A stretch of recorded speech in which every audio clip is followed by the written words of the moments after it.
Hello everyone, welcome back to Books with Genghis Khan. I'm Ben, and today I have for you my August reading wrap-up, and it was another fantastic reading month in the life, which is not too unexpected or hard to manage when you are reading some of your favorite authors in some of your favorite series that you already know and love. So maybe not the most surprising month, but a very satisfying one, and I want to quickly run through my reads from the first half of the month because I went in depth on those in my mid-month check-in. So I'm just going to race through some of those, including another great Adrian Tchaikovsky read, Dogs of War. This was really engaging, near-future sci-fi. Just a great audiobook as well. Can't wait to read the sequel, Bearhead, this upcoming month. And then I read the last book that's out in the Protectors of Pratani series by Mike Mullman.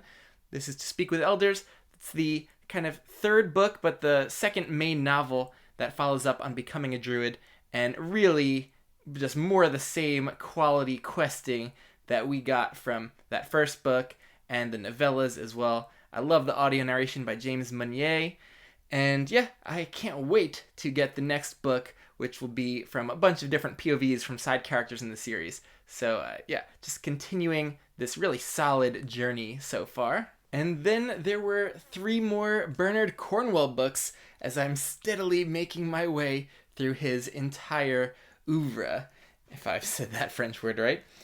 Did Sharpe's Waterloo, one of the climactic books of the whole long-running Sharpe series, historical fiction and the Napoleonic Wars. There's a couple more that come after this, but a very satisfying and tense book, just really focused on the historical battle. And it was thrilling, honestly. And I was so into that whole battle that I read his nonfiction account of the battle, which was almost as compelling as the fictional one. It's just, this battle is so dramatic and just ripe for novelization. And then I tried his most recent release, because he's still releasing books. We might have another Sharpe book out early next year. I think that one is been getting delayed a bit, but he's still going strong, and this was a really solid book that picks up right where Waterloo left off, with the British kind of occupying Paris and some fictional intrigue that and some really just poignant character development for Sharpe and some other sort of main characters in the series that have been there alongside him for a while. Just really great, and continuing to love the audio narration by Rupert Farley, who is one of my favorites. Speaking of all these great audiobooks and narrators, I recently released the first in my series of videos on my favorite audio narrators. If you haven't seen the one from earlier this week, feel free to check it out. I went through my top 30 to 21, and then I'm going to be releasing videos over the course of this next month, maybe next month too, to count down all the way to my favorites. So I really am loving talking about my favorite narrators and audiobooks. And if you have not seen it yet, you're into audiobooks at all, you can go over and check that out. I'll link that in the description. I slowed down my reading pace a little bit in the second half of the month, since I was back into the Tawny Man series with Golden Fool by Robin Hobb. Book 2 of that trilogy. Here's my little mass market paperback. I do like the depictions on the cover of this character. And then here's the original hardcover US version. And I was so curious what was going on in the cover, and knowing the book now, I realized that this is a major plot point. And but I think it's sufficiently mysterious on the cover that it's not a spoiler in and of itself. But now that I know what it is, oh my goodness, what a bold choice for the cover. So this is definitely a slowly paced book 2, but I was just totally game for everything that Hobb was doing with this. I could see that other people might feel like it's too slow, not enough major plot events happen, and that it's all set up for book 3, this middle book syndrome. I could understand all of those, and I think those could be valid subjective experiences, but I loved basically every minute I spent in this one. And sometimes setup is not a bad thing. I like when endings get set up well in the middle of a book, or if a trilogy gets finale gets set up really well by a really important middle book.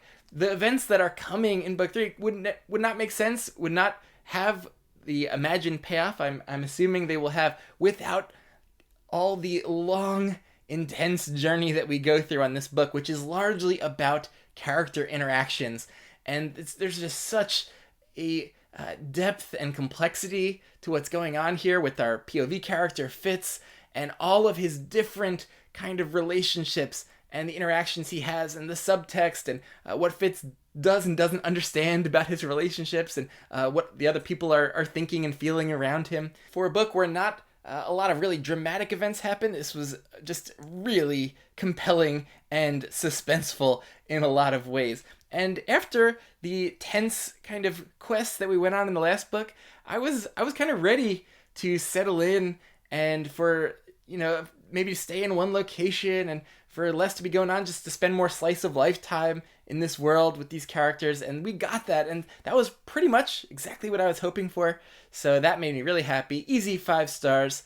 And this trilogy is shaping up to be yet another great one, following up on the amazing Live Ship trilogy. So really loving Realm of the Elderlings at this point. And nod to the fantastic audio narrator, James Langton, who is just the perfect Fitz narrator for his internal monologues, the voicings of Fitz and the other characters, just really immersive and understanding of a lot of the emotional complexity. So great audio. I did not do much of this in print because I was loving the audio narration so much. While I was taking my time with Golden Fool, I was also dipping into a reread of one of my favorite series, and that's the Temeraire series by Naomi Novik.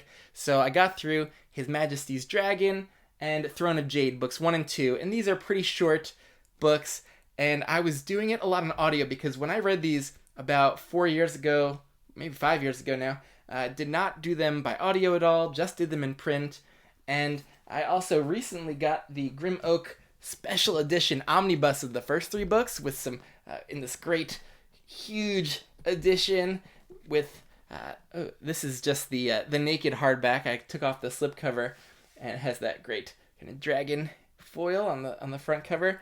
But there's some amazing paintings in here, so I wanted to make use of this new special edition I got, read from it a little bit, and also listen to Simon Vance's audio narration since he's one of my favorite narrators. So I want to show you just one really non-spoilery kind of image from book 1 so you can see what might be in this series a little bit. So this is historical fiction where dragons are just a kind of biological fact of the earth and there's not really any other fantasy elements to it.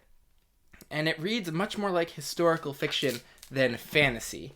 So here is some dragons in battle action. Hope you can see that pretty well. But dragons serve as kind of these aerial warships in the European armies of the Napoleonic Wars. And we get some very dramatic battle action in the first book, and I really love that aspect of it. But at the heart of these stories is really the friendship and companionship and bond between the main character Lawrence and the dragon Temeraire. And I can see now why a lot of people in the fantasy fandom maybe don't love this, because now that I've had more experience in modern fantasy and some historical fiction, they read much more like historical fiction. They're fairly slow-paced for kind of action-adventure wartime books, and they're not very fantastical other than these verbal, intelligent dragons all over the place. But I love this kind of story where this kind of animal bond is at the heart of it, and the era of the Napoleonic Wars is obviously something I just have a lot of fascination with because I've loved Cornwell's Richard Sharp series, and if you're not in love with that time period, with that whole kind of war that's going on, then these books definitely might not be for you at all. I can see them now, maybe just really being for a more niche audience who likes historical fiction, this era in particular, and who's really game for the kind of core story around this dragon bond that is at the heart of the series. And there's also lots of interesting friendships between human characters that play a prominent role. But what's interesting, after having read this at the same time as Golden Fool, is just to compare the differences in the character writing. There's so much more complexity in what's going on with the main character and the narration in the Tawny Man trilogy, and the really just psychological complexity of all of the different relationships versus what's in Temeraire. Everything's much more just straightforward. It's very clear kind of the conflicts the main character has, their values, very clear. It's much more about how this character and dragon are dealing with these difficult circumstances and the plotting of how these wars are playing out with dragons as a factor. It's really not about kind of emotional subtext and complexity, and really that makes it, I think, just easier, less heavy of a read, and a really nice change from something that was much heavier. So yeah, I like a variety of different reads and different styles, different types of plots and character types, and differences in emotional complexity and heaviness. Tawny Man definitely becoming one of my favorites, but Temeraire also one of my favorites, even though they are such different experiences. But Throne of Jade also is really cool because that gives you a sense of what the rest of the books are really going to be like, because you're doing some traveling to new places. It's a lot of travel on a ship, and that could be really slow for some people. But we go to, as you could probably guess from the title, to China and see how dragon culture is different there. And you have Lawrence and some other Brits who are dealing with very different cultural norms with fellow traveling companions or in their new location. And that's really a lot of what the rest of the series is about and involves. So if you're not sure about Temeraire, you could definitely just give the first couple short books a try, and they're a really good, solid indication of what the rest of the series is like. And they are really high-quality books in the series, I think. And as a reread, it was kind of special to go back to book one and see the initial bond form with Temeraire from the time of his hatching at the start of book one, and to see how special that bond was from a very early time, and also knowing what they go through later on. It was fun to go back to the beginning and just relive that after a bunch of years have gone by. So yeah, successful reread experience after and during the much heavier Golden Fool experience. And continuing on with that series is what I'm doing now. So I'm into Black Powder War, book 3 of Temeraire, and that'll wrap up the 3 books that are in this omnibus. So I might pause until the next special Grim Oak omnibus becomes available.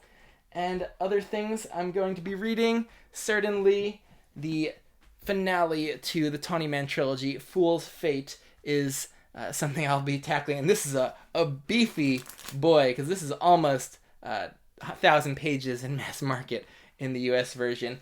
So I can't wait for that. And then, and I will be discussing Golden Fool with Colin's Corner on my channel on Saturday at 1, which, if I'm releasing this Saturday morning, will be coming up soon. So yeah, this buddy read has been great for my enrichment of this read and of the whole series. So I'll be chatting about Golden Fool with Colin soon. And then Fool's Fate, I'll be having a wrap-up chat with the trilogy with him about that at the end of next month, probably. And then, along with a bunch of people on Sarah Reed's Discord, I will be doing another David Gemmell series. This is Sword in the Storm, the first book in the Vergante series. I've read Legend and just one other Gemmell book, but I have basically all of his books ready to go. I can't wait to get into a different series. And later Gemmell too, which is later in his writing career, I'm very interested to see how it feels any different from Legend. And then, that should be much of my month, given how big and heavy I'm sure Fool's Fate is going to be. And just to finish up with my book of the month, that is a pretty easy one. It is Golden Fool, and what a tremendously gripping slow burn of a middle book. So yeah, no complaints about this one. It was fantastic and has set up just a real intense trilogy finale that's, I think, was Hobb's original planned finale for the whole series. So even though there's a couple more series coming up, I expect this next book to be incredibly intense. And yeah, that was my book of the month. Let me know what you most enjoyed from this month, if you've read any of these and how you liked them, anything you're excited about coming up. And yeah, I'll catch you later.